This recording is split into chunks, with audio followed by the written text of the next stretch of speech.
Hello everyone, my name is Puneet and welcome to our YouTube channel Commerce Classes by Anoop sir. तो हम कर रहे थे accounts में हम क्या कर रहे थे, difference between the double entry system and incomplete record. Okay, वो हमने कंप्लीट कर लिया था। And today difference between the balance sheet and statement of affairs. Okay, तो अगर आपने इनकम्प्लीट रिकॉर्ड का पता है, हमने प्रीवियस लेक्चर में बताया है आपको, तो आपको अभी ये भी समझ में आ जाएगा कि क्या डिफरेंस रहता है बैलेंस शीट में एंड स्टेटमेंट ऑफ अफेयर्स में। एंड मैं आपको बता दूं कि आप हमें टेलीग्राम पर भी ज्वाइन कर सकते हैं एंड आप हमें इंस्टाग्राम पर भी फॉलो कर सकते हैं। अगर आपकी कोई क्वेरीज होती है, अगर आपको कोई भी प्रॉब्लम आती है सब्जेक्ट वाइज, तो आप हमें मैसेज कर सकते हैं। ओके, तो हम स्टार्ट करते हैं अभी। Let's start. Difference between the balance sheet and statement of affair. आप सभी को पता है बैलेंस शीट क्या होती है। बैलेंस शीट जब हम फाइनल अकाउंट प्रिपेयर करते हैं, देन हम सबसे पहले बनाते हैं trading account, second P&L account and third balance sheet बनाते हैं। ओके, तो बैलेंस शीट की तो बात हुई। अब हम बात करते हैं स्टेटमेंट ऑफ अफेयर्स की। स्टेटमेंट ऑफ अफेयर्स कब बनाते हैं?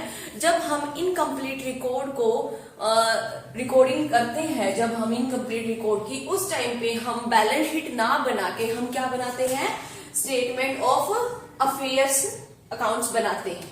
तो अभी हम बेसिकली इन दोनों के बीच में डिफरेंस समझेंगे कि क्या डिफरेंस होता है। Firstly difference is that double entry prepare with the list of ledger balance. जो बैलेंस शीट में हम आइटम्स को डालते हैं, वो हम कौन से पुट करते हैं, जो हमने लेजर अकाउंट से, जो लेजर बैलेंस है हमारा, वहां से जो हमने उठाए हैं, उसी बैलेंस को हम बैलेंस शीट में डालते हैं। Let's see, firstly we will prepare double entry system, double entry. After that we have prepare ledger, after that trial balance, and finally we will prepare final account। Final account बनाते हैं। Final account में सबसे पहले trading, P&L and balance sheet, ये हमारा process रहता है balance sheet का। अब हम बात करते हैं कि स्टेटमेंट ऑफ अफेयर्स का क्या प्रोसेस रहता है। Statement of affair note prepare with the list of ledger balance. जो स्टेटमेंट ऑफ अफेयर्स हम बनाते हैं, उसमें हम जो बैलेंस होता है वो लेजर से नहीं उठाते एंड सारी इंफॉर्मेशन अवेलेबल होती है on the basis of the single entry. Single entry के बेस पे हमें इंफॉर्मेशन रिसीव होती है, ना कि हमारे पास लेजर से इंफॉर्मेशन रिसीव होती है। Next difference is that arithmetical accuracy. Arithmetical accuracy, जब हम बैलेंस शीट बनाते हैं तो हमें क्या पता चलता है, अर्थमेटिकल एक्यूरेसी पता चलती है, हमें हमारी फाइनेंशियल पोजीशन पता चलती है। तो यहाँ पे बोला कि tally of balance sheet prove arithmetical accuracy. अगर हमारी बैलेंस शीट मैच हो जाती है, देन इसका मतलब क्या हुआ कि हमारी एक्यूरेसी करेक्ट है। एंड अब बात आती है कि हमारी बैलेंस शीट मैच होती कैसे है, क्यों होती है? क्योंकि हमारा ट्रायल बैलेंस सही है। अगर हमारा ट्रायल बैलेंस सही है तो हमारी बैलेंस शीट भी मैच होगी। एंड स्टेटमेंट ऑफ अफेयर्स में क्या होता है, in this does not prove the arithmetical accuracy because it is not prepared on the basis of the trial balance।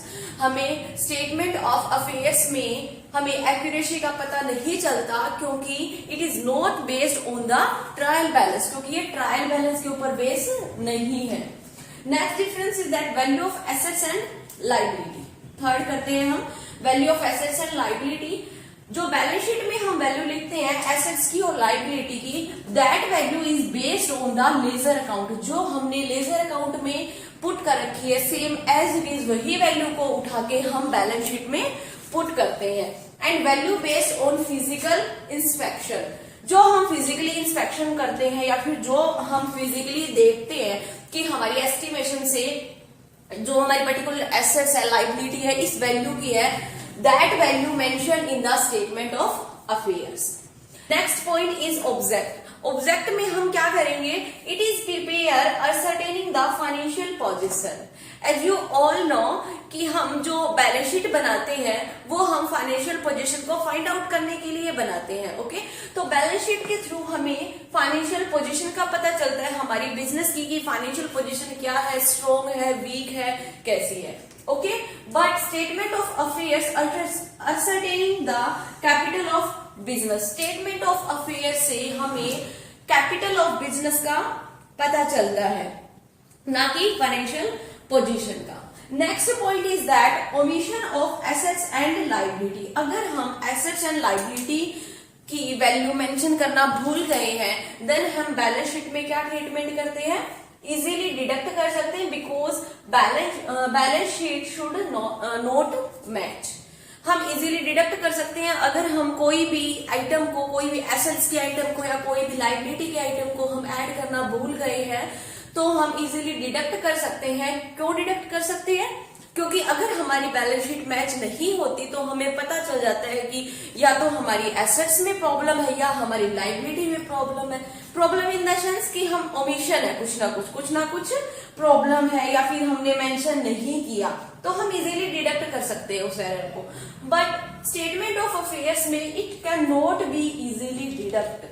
Statement of affairs में हम इजीली डिडक्ट नहीं कर सकते, because it is only based on the estimation and single entry. क्योंकि ये किस पे base होता है, सिंगल एंट्री या फिर एस्टिमेट पे बेस होता है कि आपका एस्टिमेट क्या है। ओके, क्योंकि ना इसके अंदर लेजर बनाया जाता, ना इसके अंदर ट्रायल बैलेंस बनाया जाता, तो हमें एक्चुअली अमाउंट का पता ही नहीं चलता। Next difference is that reliability. हमारी रिलायबिलिटी कहां पर रहती है, बैलेंस शीट में, और कहां पर रहती है, स्टेटमेंट ऑफ अफेयर्स में। More reliable because it based on double entry principle. जो हमारी बैलेंस शीट होती है वो मोर रिलायबल होती है because it is based on the double entry principle पे बेस्ड होती है, which is scientific principal.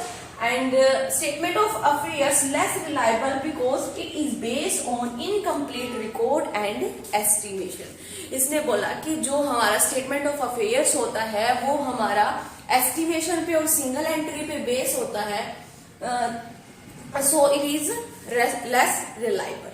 Okay, so it is all about the difference between balance sheet and statement of affairs.